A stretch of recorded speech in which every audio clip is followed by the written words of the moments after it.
Welcome to Pod Me If You Can TV, where we find obscure films with your favourite stars and we discuss them. What's on the menu today, Lloyd? Today's film is the comedy The Wrong Guy, starring News Radio's Dave Foley and Jennifer Tilly.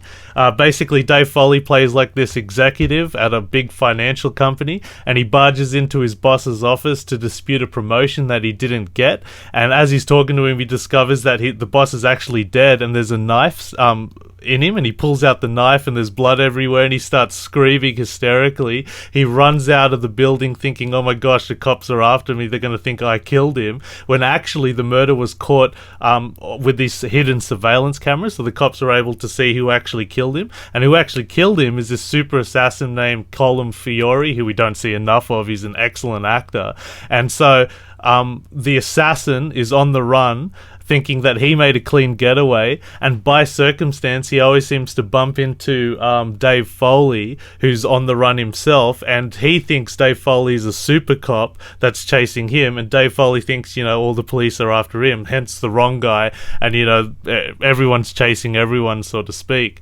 I found this movie to be really fun. It's a really fun comedy. It looks like it had a very solid budget, and a lot of effort went into this, with a lot of cameos from different stand-up comedians and so forth.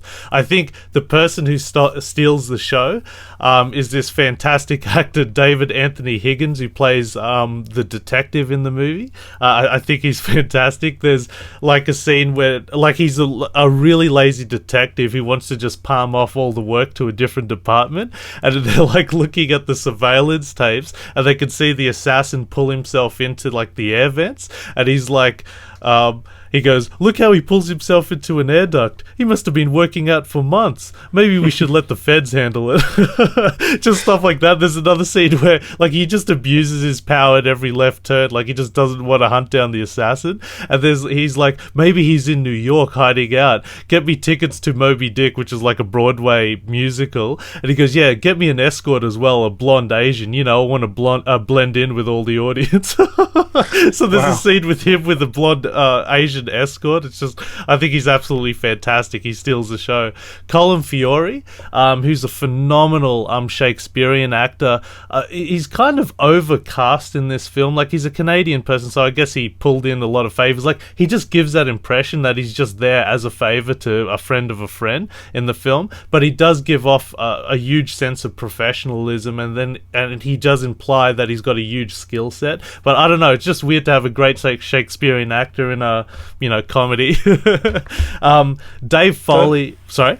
So I was going to say the film is billed as a romance, though. So, where does the love interest fall? Well, Dave Foley, who plays this financial guy who's on the run, he's a very hysterical person, falls in love with Jennifer Tilly, but it's towards the third act of the film where the whole film kind of acts like a road movie because they're all on the run, and it sort of stabilizes itself once he hits this small town and he meets Jennifer Tilly, and he falls in love with her, who's the daughter of this banker for this farm, and this wealthy farm dude wants to take down the bank, but the chemistry wasn't really believable, but it was very funny, because she keeps falling asleep, I think it's called narcolepsy, so there's obviously narcolepsy, there's obviously a huge element of slapstick there, but it was great. I didn't find the romance the big part of it. I just found there was so many gags in it, which was fantastic.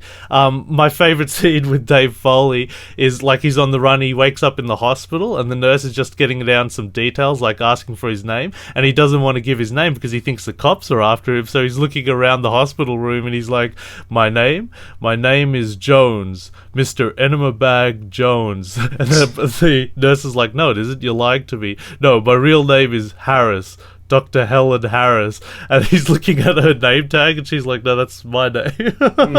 He's fantastic in the movie. There's also lots of great cameos. In particular, my favorite one is by Enrico Colantoni, who's the father in Veronica Mars. I think he's been in so many movies. He's in Just Shoot Me as the photographer. Yeah, that's right. I think he's fantastic.